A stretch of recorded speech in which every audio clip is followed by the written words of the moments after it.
You think the story of the Vikings is only about raids and battles? The truth is, the greatest names of this era were much more than just warriors. Behind the legend, there were leaders who changed the course of Europe forever. In this video, we're going to introduce you to the 10 most important Vikings in history, revealing how each one, with their cunning, brutality, or vision, left an indelible mark. Get ready to discover the explorers, the conquerors, and the political geniuses that TV shows don't tell you about. Stay with us until the end to understand what really happened to the last of the great Vikings and why his death marked the end of an era. If you like the topic and enjoyed this video, don't forget to leave a like and subscribe to the channel. Be sure to check out our Vikings playlist to deepen your knowledge. And to know where you're watching from, tell us in the comments what city you're watching from. You can also suggest the next story you'd like to see here. The dawn of the 9th century in Europe was not a time of calm, but rather the tense quiet before a great storm. A continent on the verge of a violent and irreversible transformation. The old Roman power had dissolved, and in its place Europe was fragmenting. The powerful Frankish Empire, built by Charlemagne, was disintegrating under the Treaty of Verdun in 843, dividing the empire into 3 parts and making its borders fragile to intrigue and civil wars. In contrast, the island of Great Britain was experiencing its own fragmentation, a mosaic of rich but disunited Anglo-Saxon kingdoms, making them easy prey for invaders. Far away, in the icy fjords of Scandinavia, a civilization of sailors and clans vied for power. With little fertile land, their ambition and desire for glory drove them to see the sea not as a barrier, but as a road that would lead them directly to a disarmed, fractured Europe full of treasures, which, without knowing it, was about to feel the first tremor of an invasion that would change it forever. The image of Guthrum, the fearsome 10th Viking and war chief, vowing to be baptized in the waters of Christianity, is one of the most symbolic and transformative moments in English history. After years of a brutal and relentless war against the last remaining Anglo-Saxon kingdom, Wessex, led by Alfred the Great, Guthrum was finally cornered. The Battle of Edington in 878 marked the decisive defeat of the great heathen army, forcing Guthrum and his men to seek refuge in a fort. In a tenacious siege, Alfred showed that the time of quick, fleeting raids was over. The tactical superiority and resilience of Wessex forced Guthrum to negotiate. But what followed was not a simple surrender, but a masterstroke of political genius. Guthrum, the devout pagan who swore allegiance to the Norse gods and led the army that swept across England, agreed to be baptized, taking the name Athelstan and having Alfred himself as his godfather. At first glance, this act might seem like a total humiliation, but in reality, it was a brilliant move that legitimized Viking rule over the lands they had already conquered. Instead of being a foreign invader with no right, Guthrum became a Christian king, accepted and recognized, at least formally, by the church and the Anglo-Saxon leaders. This legitimation was crucial for the stability of his new kingdom. He was no longer just the leader of a band of raiders. He was the ruler of the Danelaw, with a title and a faith that integrated him into the political and religious structure of medieval Europe. Guthrum's legacy, however, is not limited to his baptism. He was one of the most efficient and brutal leaders of the great heathen army that terrorized England. His arrival, along with other chiefs, marked the transition from summer raids to a full-scale campaign of conquest. In a matter of years, he and his allies subjugated 3 of the 4 Anglo-Saxon kingdoms: East Anglia, Mercia, and the rich Northumbria. The conquered lands were divided among his warriors, who settled, married local women, and founded cities. The Great Army, far from being an anarchic horde, was an organized military force with a clear objective: to take and colonize. Guthrum was one of the central figures in this transformation, from invasion to occupation, a relentless strategist who, even defeated, managed to emerge from the war with a kingdom of his own. The most lasting consequence of his story was the creation of the Danelaw through the Treaty of Wedmore, signed with Alfred. This agreement established a formal border between the Kingdom of Wessex and the lands ruled by the Vikings. The Danelaw was not just a territorial division, it was a cultural and legal frontier. The Vikings maintained their own laws and customs, Danelaw meant Dane's law, and the exchange between the two cultures began. Norse words mingled with the English language. New cities with Viking names sprang up, and cultural fusion became inevitable. Guthrum, the invader, became the first Danish king of the Danelaw, and his baptism not only sealed a peace agreement, but paved the way for the final unification of England under Alfred's dynasty, which would have to deal with the Viking legacy for generations. The figure of the ninth Viking, Svein Forkbeard, is the personification of vengeance and relentless ambition. His rise to power in Scandinavia was already a sign of his nature. Svein did not wait for the death of his father, Harald Bluetooth, the king who introduced Christianity to Denmark and united the Danes. Instead, he led a bloody rebellion against him, dethroning the old monarch and seizing power. This act of regicide, while common in Norse sagas, demonstrates his willingness to break family ties and traditions to reach the throne. He was a born warrior, a leader who ruled by power and respect won on the battlefield, not by inherited legitimacy. His reign would be defined by violence and a relentless pursuit of control. But what transformed Svein's raids into a personal obsession and a full-scale campaign of conquest was the St. Brice's Day massacre. In 1002, the English king Ethelred II, the Unready, fearing the growing influence and power of the Danes settled in his kingdom, ordered the assassination of all Danes in England. Ethelred, in an act of paranoia and cruelty, believed that by killing the resident Vikings he would eliminate the threat. However, this act had a completely opposite effect. Among the victims may have been Gunhild, Svein's sister. News of the massacre spread through Scandinavia, and Svein's fury was uncontrollable. His raids, which had previously had plunder as their main objective, turned into a campaign of personal vengeance and large-scale conquest. The St. Brice's Day massacre was not the end of the Vikings in England. It was their rebirth, with a thirst for blood and vengeance. For the following years, Svein and his Vikings, now more than simple raiders, became an organized and determined military force. They attacked England repeatedly, demanding exorbitant payments known as Danegeld, and increasingly claiming land. Ethelred's reign, marked by disastrous decisions and weak leadership, was no match for the determination of the ninth Viking. Svein, who had become king of Denmark, now had his sights set on England. In 1013, he finally launched the final invasion. In a military campaign that swept the country, he deposed Ethelred, who fled to Normandy, and declared himself king of all England. Svein Forkbeard's coronation marked a historic achievement. He became the first Viking king to conquer the entire English kingdom. However, his reign was incredibly short. Svein ruled over England for just 5 weeks. He died suddenly in February 1014, with the kingdom still in transition. Although his time on the throne was brief, his achievement paved the way for the rise of his son, Canute the Great, who would continue his work and build a vast North Sea empire. Svein, with his relentless vengeance and ambition for conquest, demonstrated that the era of simple raids was over. He showed that the Vikings were capable of governing, and that England, divided and vulnerable, was ready to be taken by a strong leader. His legacy, though bloody, paved the way for the final unification of Northern Europe under the command of his heir. The story of the eighth Viking, Harald Fairhair, is more than that of a simple tribal chief. It is the legend of the man who, motivated by love and ambition, forged a nation from a mosaic of kingdoms. The legend of his ascent begins with a dramatic vow. According to the saga, he sent a marriage proposal to a princess named Gyda. She, however, refused, stating that she would not marry a simple king of a small kingdom, but only the king of all Norway.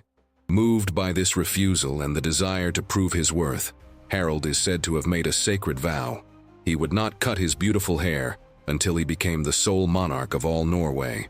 This vow, a personal promise and a public challenge, became the driving force behind his conquest. His path to unification was long and bloody. Norway at that time was fragmented into small kingdoms and led by powerful jarls, earls or nobles, who ruled their own lands with total autonomy. Harald knew that military force was the only way to subdue all these leaders, and for about a decade, he dedicated himself to a series of brutal military campaigns. He used his tactical intelligence, his alliances, and his fierce determination to, one by one, crush his rivals. He offered no mercy to those who opposed him. But the climax of this unification campaign came in one of the most important naval battles in Scandinavian history, the Battle of Hafrsfjord, around 872. At Hafrsfjord, Harald gathered his forces and faced a coalition of kings and jarls who had united to resist his rise. The battle was a naval slaughter, an overwhelming demonstration of Harald's power. His victory was complete and decisive. The defeat of his opponents marked the end of organized resistance to his authority. From that moment on, Norway became a single kingdom, ruled by a single monarch, Harald Fairhair, who could finally cut his long, dirty hair, honoring his vow and sealing his conquest. The Battle of Hafrsfjord is celebrated as the moment of the birth of the Kingdom of Norway, and Harald's consecration as its first king. However, Harald's unification had an unexpected and far-reaching consequence: the exodus of the discontented jarls. Many of the Viking chiefs who refused to submit to his new government, and, more importantly, to pay the high taxes he instituted, preferred the freedom of exile to submission. They took their families, their men, and their ships and sailed in search of new lands. This massive exodus fueled the colonization of remote and inhospitable islands, such as the Orkneys, the Shetland Islands, the Faroe Islands, and most importantly, Iceland. These Vikings, who became the first Icelanders, brought their sagas and traditions with them, founding a new society that would become one of the most unique in European history. Thus, Harald's reign, which began as a project of internal unification, inadvertently became the catalyst for the expansion and establishment of Norse influence throughout the North Atlantic. The story of the seventh Viking, Eric the Red, is the story of a man driven by fate and the genius to turn adversity into opportunity. Eric was not a leader of vast kingdoms, but rather a trailblazer and a visionary. His explosive temper and his propensity for violence, however, got him into trouble repeatedly. He was born in Norway, and as a young man, his family was exiled to Iceland after his father committed a murder. The saga of exile did not stop there. In Iceland, Eric became involved in disputes and, after brutally defending himself from an attack, he himself was declared an outlaw and banished from the island. Forced to leave his home and community behind once again, he sailed west with a single idea in mind: to find a new land that had been sighted by a lost sailor years earlier. Eric's discovery was a vast, icy, and inhospitable land, but with green fjords and fertile lands to the south. He spent 3 years exploring the region, mapping its possibilities and discovering the richness of its waters and the abundance of wood. But his greatest contribution was not just the discovery. It was his ingenuity in selling this land that would make it a home. Eric knew that no one in their right mind would leave Iceland to move to a land of ice. So, in a move that can be considered the first great act of marketing in history, he named the land Greenland to attract settlers. He said to his companions, "People will be more inclined to go there if the land has an attractive name." The marketing tactic worked. Upon returning to Iceland, Eric recruited a fleet of 25 ships full of settlers, willing to take a risk in search of new opportunities and riches. In the year 986, he led the fleet to Greenland and founded 2 colonies, the Eastern Settlement and the Western Settlement. Eric, the exile, became the leader of a new settlement, a Viking society that would thrive for centuries in the harsh conditions of the Arctic. The Greenland colony became the most enduring and westernmost of the Viking expansions. It prospered through hunting, fishing, and the export of products like walrus ivory to Europe. Eric's legacy, however, was that of an isolated, resilient civilization that eventually succumbed. The Greenland colonies endured for almost 500 years, facing climate change, the depletion of their resources, and, finally, isolation from the rest of the Norse world. But his story, that of the man who turned an inhospitable place into a desirable land and founded a new civilization, is a testament to Viking ambition, resilience, and ingenuity. His son, Leif Erikson, would take the next step in the expansion, but it would be Eric the Red, the father of the last and most distant Viking colony in the Western world, a settlement that today serves as a fascinating final chapter in the history of Norse exploration. The legend of the sixth Viking, Björn Ironside, son of the legendary Ragnar Lothbrok, is the epitome of Viking ambition and cunning. Bjorn's saga is defined by his audacity in going further than anyone else of his generation, venturing into the Mediterranean Sea on an expedition that would become legendary. In the 9th century, most Viking raids focused on Western Europe and the British Isles, but Bjorn, alongside his mentor, Hastein, wanted more. They sailed along the coast of France, plundered cities on the Iberian Peninsula, faced the Saracens, and finally reached the coast of Italy.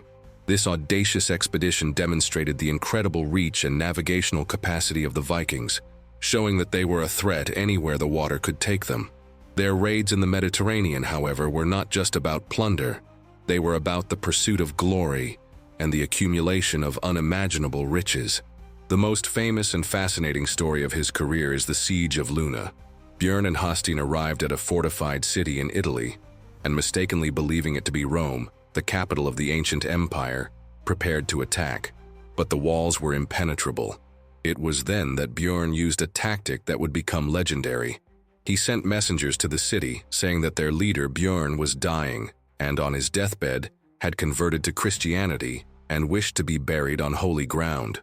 The city's defenders, moved by his request, allowed a small group of Vikings to enter for the funeral, carrying Bjorn's body in a coffin. At the right moment, Bjorn sprang from his coffin, alive and well, and opened the gates from the inside, allowing his men to invade the city. This story, which echoes the legend of the Trojan horse, is a testament to Viking ingenuity and malice, where force was as important as cunning. Even if the target was not Rome but the city of Luna, the legend has been perpetuated as a supreme example of Viking intelligence.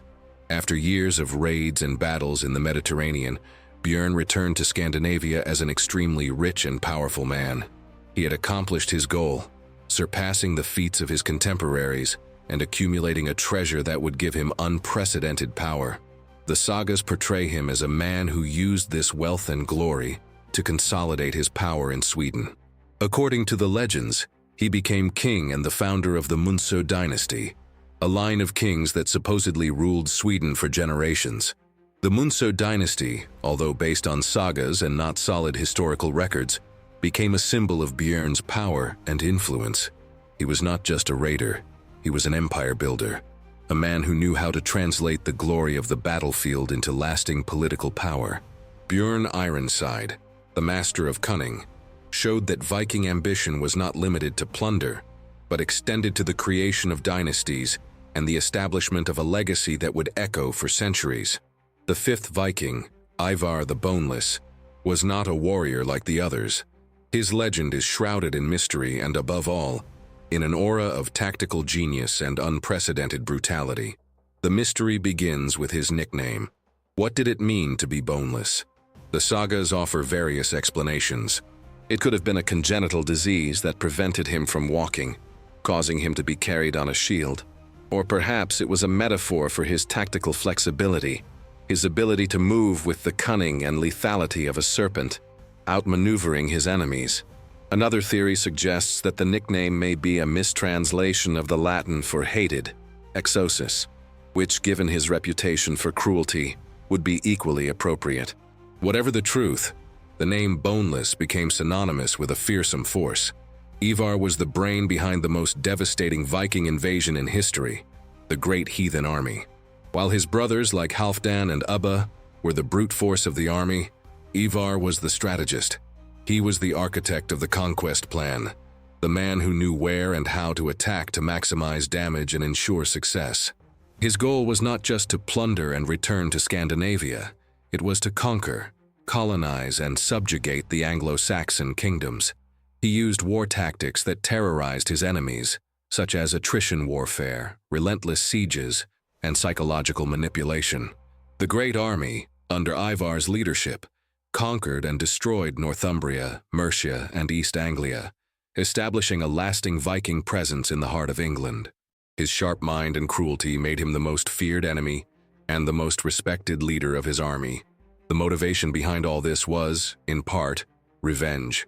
Ivar's father, the legendary Ragnar Lothbrok, had been captured by King Ella of Northumbria, and thrown into a pit full of venomous snakes. Ivar and his brothers swore revenge. The capture of King Ella became the centerpiece of his campaign. According to legend, Ivar not only killed Ella, but executed him through a brutal and terrifying ritual known as the Blood Eagle.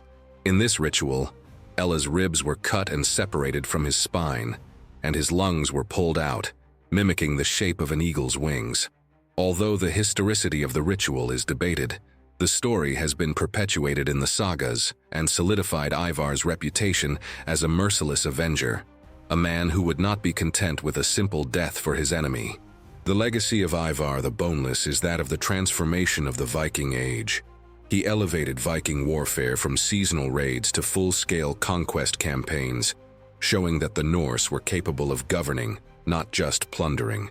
His cunning, cruelty, and tactical ability made him a legendary figure, and the great heathen army he commanded left an indelible mark on the history of England. His legend, fueled by sagas and mystery, endures as that of a leader who, despite his physical weaknesses, dominated the world through the strength of his mind and his unbreakable will. The fourth Viking, Harald Hardrada, was not just a warrior. He was the personification of the Viking spirit in its twilight. His story, which spans more than half a century, is a saga of battles, exile, ambition, and a death that would mark the end of an era. Harald was born with royal blood and a warrior's ambition. As a young man, after the death of his half-brother, King Olaf II of Norway in 1030, Harald was forced into exile. Instead of hiding, he sailed east, to the heart of the Byzantine Empire. There, his ferocity and combat skills made him rise quickly through the ranks of the emperor's military elite. He became the commander of the Varangian Guard, the legendary elite troop composed mainly of Norse mercenaries, who served as the Byzantine emperor's personal guard. Harald's life in Constantinople was a mixture of glory and betrayal. He led the guard in countless battles in places as distant as Sicily and the Holy Land, accumulating a legendary fortune. The sagas say he plundered temples and palaces, returning home with ships full of treasure. His reputation as a warrior and his wealth became legendary, and he used his power and fortune to return to Norway. In 1045, he became co-king with his nephew Magnus, and after the latter's death, he became the sole monarch. His reign was marked by an iron fist, the meaning of Hardrada in Old Norse. He centralized power, crushed internal opposition, and financed his military ambitions with the treasury he brought from Byzantium. He ruled Norway with the same ferocity with which he had fought for Constantinople, cementing his legacy as the last king warrior of Norway. The culmination of his life, and the event that immortalized him in history, was his attempt to conquer England in 1066. After the death of the English king Edward the Confessor, Harold claimed the English throne, arguing that the old king had promised it to him. However, the throne had been taken by the English nobleman Harold Godwinson. Harald Hardrada, the veteran of countless battles, the commander of the Varangian Guard, the king of Norway, gathered a fleet of hundreds of ships and an army of thousands of warriors to invade England. He landed in the north and defeated the English forces at the Battle of Fulford. However, his luck quickly ran out. On September 25, 1066, at the Battle of Stamford Bridge, Harald Hardrada and his army were surprised by Harold Godwinson's army, which had marched hundreds of miles in a forced race to defend his kingdom. The battle was a slaughter. Harold was killed in combat, struck by an arrow in the neck. His death at Stamford Bridge is widely accepted by historians as the symbolic event that ended the Viking Age. Just 3 weeks later, William the Conqueror invaded England, and the kingdom's history would take a completely different turn. Harold's death marked the end of the era of great Viking warrior kings and the transition to a new kind of Europe, governed by kings with Norman blood. The great warrior, who traveled from Norway to Constantinople and back, met his end on English soil, and with him, the glory of the men of the north. The third Viking, Leif Erikson, the son of Eric the Red, not only followed in his father's footsteps but surpassed him, becoming the first European to set foot in the Americas, nearly 500 years before Christopher Columbus. Leif's journey began in Greenland, the colony founded by his father. In the year 1000, he set off on a voyage to Norway. It was there that he had an encounter that would change the course of his life, and inadvertently place him in the annals of world history. He was received by King Olaf Tryggvason, a Christian king who was committed to converting Scandinavia. King Olaf, in a meeting that mixed politics and faith, tasked Leif with a mission to bring Christianity to the pagan colony of Greenland. Leif, who had converted, accepted the task. On his return voyage, however, the winds blew him off course. The Icelandic saga recounts that Leif got lost, and, instead of returning to Greenland, he and his crew sighted a new land to the west. They explored this unknown land, naming it Vinland, or Land of Wine, due to the abundance of wild grapes they found. They also named other lands they found Helluland, Land of Flat Stones, and Markland, Land of Forests, showing how detailed and thorough their exploration was. In Vinland, they built houses and spent a winter, enjoying the abundant resources of the New World. The discovery of salmon, wood, and wild grapes painted a picture of a land of opportunity and wealth. The story of the discovery of Vinland, however, was long considered just a legend, a fantastic tale from the Norse sagas. It was not until the 1960s that the story of Leif Erikson was proven by archaeological evidence. In 1960, archaeologist Anne Stein Ingstad and her husband Helga Ingstad discovered a Norse settlement at Lonceau Meadows on the island of Newfoundland, Canada. The ruins, which include the foundations of houses, a forge, and tools, date back to around the year 1000 and confirm the saga's descriptions. The discovery of Lonceau Meadows not only proved that Leif Erikson actually existed, but that the story of the discovery of Vinland was, in fact, a historical account. Leif's legacy is that of a true explorer, a man who combined the audacity of his people with a sense of curiosity that led him beyond the limits of the known world. His mission to bring Christianity to Greenland was successful, and he became a hero to his people, not just as a discoverer, but as a civilizer. He was the first European to set foot on the American continent, and his story is a reminder of how far the Vikings went, driven by adventure and the promise of a new world. The second Viking, Rollo of Normandy, is one of the most vivid examples of how Vikings, who began as invaders, ended up becoming integral parts of the political and cultural fabric of Europe. His story is that of a ruthless war leader who, instead of being destroyed, was domesticated and used as a weapon. Before becoming a duke, Rollo was the terror of the Seine River. His raids differed from summer plundering, as he turned them into a constant and organized threat. He used the Seine River as a highway, sailing deep into the heart of Francia and besieging the capital, Paris, in 885-886. The Franks, unable to drive him out, realized they couldn't defeat him. The solution, which would become one of the most influential decisions in the history of France and England, was the Treaty of Saint-Clair-sur-Epte in 911. In an act of desperation and ingenuity, the Frankish king Charles the Simple offered Rollo a deal. In exchange for converting to Christianity, swearing allegiance to him, and defending the kingdom from other Vikings, Rollo would receive a vast territory in northern France. The scene is legendary. When Rollo was asked to kiss the king's foot as an act of submission, he refused, ordering one of his men to do it for him. The warrior, in an act of disdain, lifted the king's foot so high that the monarch fell onto his back, a moment that perfectly encapsulates the tension between Viking authority and that of the Frankish king. Rollo accepted the deal and became the first Duke of Normandy. This decision marked the turning point in Rollo's story. From a raider and pirate, he became a defender. He and his men, the men of the North or Normans, quickly adapted to French culture and language, but maintained the warrior spirit and ambition of their ancestors. They built castles, erected churches, and organized an efficient feudal system, making Normandy one of the strongest powers in Europe. They became a formidable defense force, exactly as Charles the Simple had hoped. However, Rollo's true legacy would only be fully revealed generations later. The Viking spirit, channeled and disciplined by French culture, would culminate in one of his direct descendants.